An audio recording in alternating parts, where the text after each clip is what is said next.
જરૂરી દસ્તાવેજને લઈ અને પબ્લિક હેરાન પરેશાન થઈ રહી છે। તાલુકા સેવા સદન કચેરીમાં રોજિંદી આધાર કાર્ડના સુધારા, નવા આધાર કાર્ડ બનાવવા, રેશન કાર્ડના સુધારા, નવા રેશન કાર્ડ બનાવવા તેવા જરૂરી દસ્તાવેજ માટે રોજિંદી મોટી જબર લાઈનો થઈ રહી છે અને આ લાઈનમાં ઊભા રહી અને ચોક્કસ 11 વાગ્યાથી લઈ અને બપોરના 2 વાગ્યા સુધી જ ઓપરેટરો કામ કરતા હોય છે અને બાદમાં અરજદારોને ધર્મનો ધક્કો ખાઈ અને આવતીકાલે પાછો આવવાનો વારો હોય છે।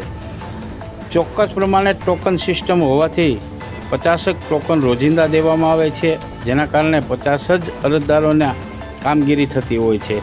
જોકે તાલુકા સેવા સદન કચેરી મહુવા શહેરથી 5 થી 4 કિલોમીટરના અંતરે આવેલી છે, ત્યારે માણસને રિક્ષા બાંધી અથવા તો પોતાનું વાહન લઈ અને ધક્કા ખાવાના વારા આવતા હોય છે। ત્યારે જવાબદાર અધિકારી સમગ્ર ઘટનાને ધ્યાનમાં લઈ અને આ કામગીરીમાં કાંક આગળ વધે અને કામગીરીને સરળ બનાવે તેવી અરજદારોમાં માંગ ઉઠવા પામી છે।